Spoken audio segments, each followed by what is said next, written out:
Hello everyone, welcome back to my new video. So today's video is again something quite different and actually based on various queries.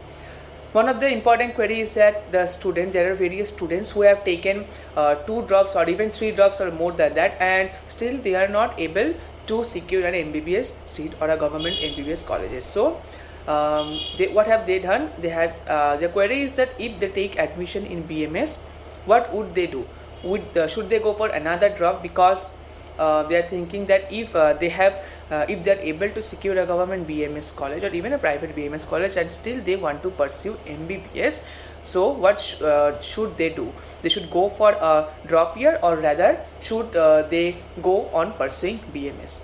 So my answer to that is that firstly you must understand that BMS is a course just like MBBS, where you get to study the anatomy, physiology, that is we call it as Sharir Rachana and Sharir Kriya.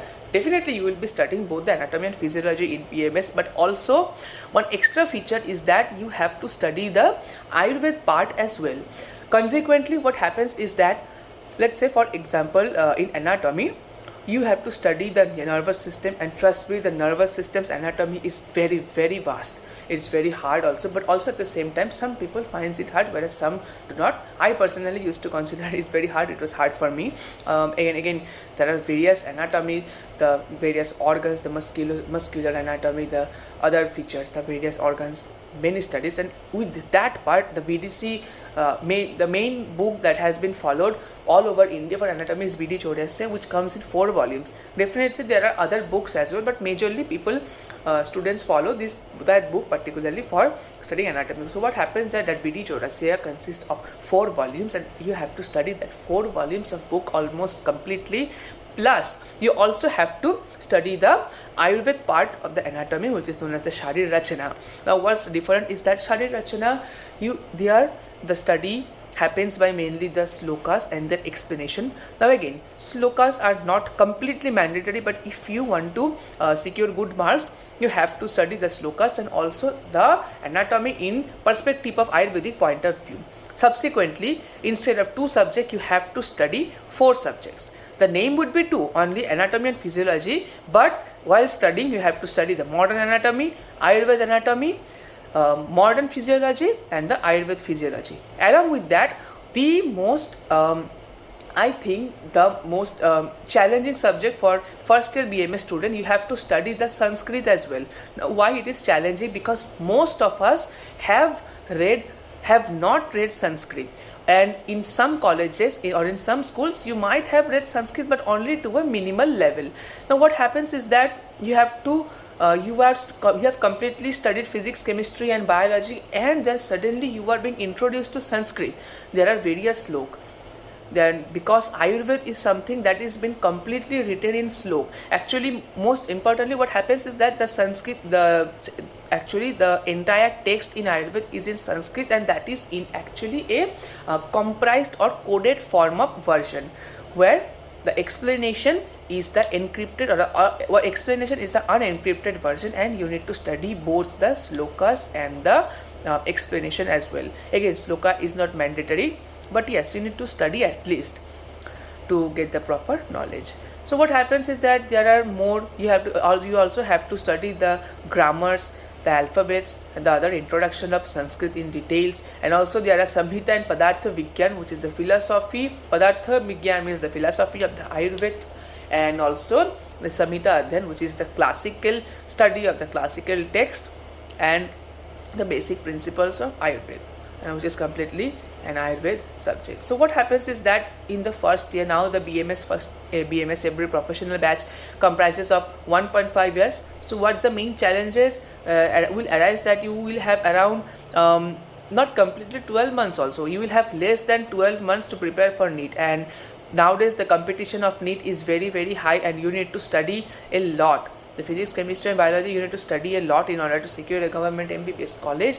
So in that case, there might be situation where you might get stressed and fed up, and if that happens, both sides of the boat will drown, means you might not be able to get a desired result and you will be lacking in your concepts of the BMS first year. Consequently, you will be facing the problem in your entire BMS syllabus.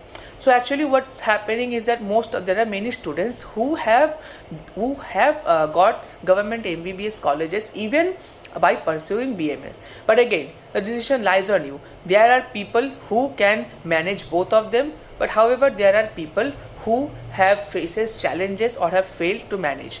But however, if you go for drop year, make sure that you try your level best and study quite hard, because it will be really challenging for you, because nowadays NCISM has really made the syllabus more challenging and more activities, projects work have also been included, so it will be very much difficult. Again, that depends on your choice.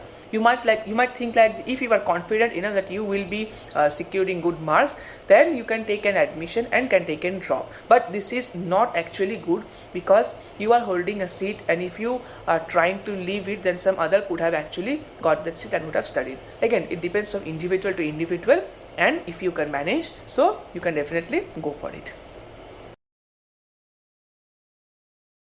Another question that people might have query about is that they think that they haven't read Sanskrit from some of us have not even read Sanskrit ever in our life. So how will they manage in BMS? Okay, now let me tell you that in BMS the Sanskrit is actually not mandatory completely, but what happens is that if you only study the English form or the translation form in any languages based on your state, for example, if you study the translation form in English, majorly only the Hindi and the English is acceptable as a written languages. In oral, while giving oral explanation, you can say it in your own languages based on their colleges on what state it is, but still written form generally the English and Hindi or Sanskrit, complete Sanskrit, which I don't think anyone writes, is generally acceptable.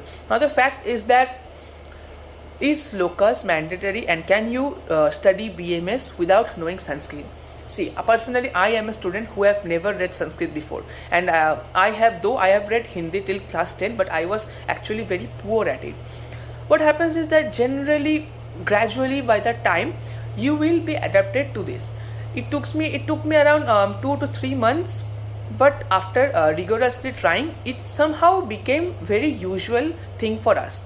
Now we can easily read Sanskrit and slokas, and honestly, once if you understand the true value of slokas, you will fall in love with it. Because what happens is that generally, if you take the translation form of any verse, what it's stating that when you translate it to a normal language, say it English or Hindi, it takes a very big format, for example 4 to 5 lines, but however those 4 to 5 lines have been encrypted into a single line into the shlokas.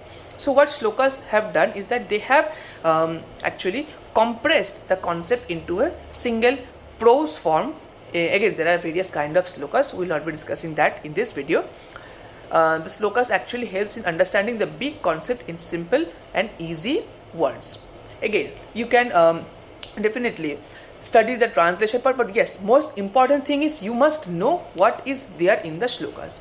If you can't memorize the shloka, then it's okay, but you have to understand the knowledge, the concept, what the understanding is, the value of the shlokas, what the acharyas, that means the one who have written the shlokas, known as acharyas, what they have tried to mention in the shlokas, those things should be clear to you.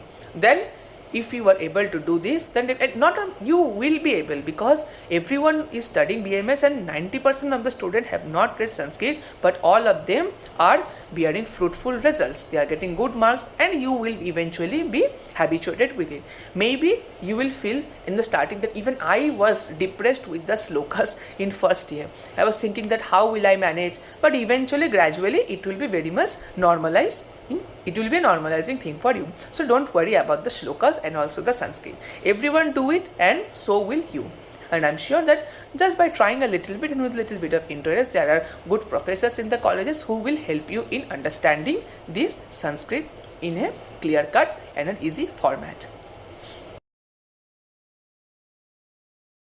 Another question is that people after taking admission into BMS, many people will say that, oh, you are an Ayurvedic doctor, come on, what kind of treatment will you do? See, whenever a person is having a difficult diseases, they go to an MBBS doctor. Can you go for complex procedures, or can you handle the complex patient? So does your Ayurveda offers such studies? If you have ever come across such kind of question, then never feel upset, because let me tell you that Ayurveda is a life science. It is not just like a pathy. You know, when you will be studying, the main Ayurvedic text comprises of the Brihatraya, that means the greater text consisting of Charak Samhita, Sushruta Samhita and Ashtanga Hridaya. Yeah, these books might be a little difficult for you for understanding right now, but this you need to study in the first year itself. In the first year, you need to study the Charak Samhita and the Ashtanga Hridaya. So in there, you will see in the Charak Samhita, the first chapter is a Dirgha Jivitam Adhyay, that means how to get, or the desire for longevity. That means how can you live for long.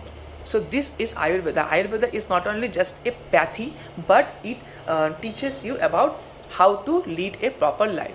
And also the acharyas in the previous times also, people used to face complicated diseases and complicated conditions as well. So being an Ayurvedic student, does that mean that we cannot help complex cases? For example, let's say cancer patient, for example, let's say COVID patients, and much more. Now let me tell you, when you will be studying Ayurveda, you will come to know that Ayurveda has the description of each of the disease in a more scientific way. Ayurveda also offers management principle to almost all the diseases in its own principle. Now it depends from physician to physician who have understood Ayurveda in well and in depth. There are various physicians who will complain that, come on, Ayurveda does not offer you such intensive study. But no, this is not the fact. If you can truly master your basic and concept in the first year, if you understand the Rog Nidan, that is the pathological part, if you understand the Swasthya Vritta, the Kaya Chikitsa, the Shalya, Shalak and other part, you will definitely be able to treat and manage any complicated conditions. So yes, never feel yourself inferior to any kind of doctor. You yourself are the best. You are studying your own field of medicine. Be proud of what you are. And there are many physicians whoever have studied well are emerging as an excellent physician in this field. And also, moreover, one thing, whenever you will start practicing as an Ayurvedic physician, most patients will often come to you after they are being fed up or they have received failure from other system of medicine. So as a result, they will come to you in a more complicated way, because the more the duration they are suffering from the diseases, the more complex and the more worsening the case happens. So consequently, you will actually treat the patient who is in a more complicated state than what the previous physician have dealt with. So in that case, that is why you need to have very clear cut and perfect and pinpoint knowledge about Ayurveda in order to deal with such patients.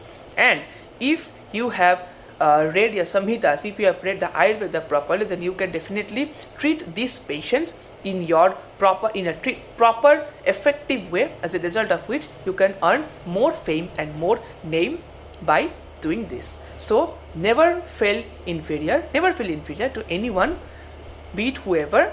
You are studying your own system of medicine, and it is an ancient system of medicine and the holistic approach. So it itself is a life science and it has everything. So simply don't get to the words of other, believe in yourself and you can do great.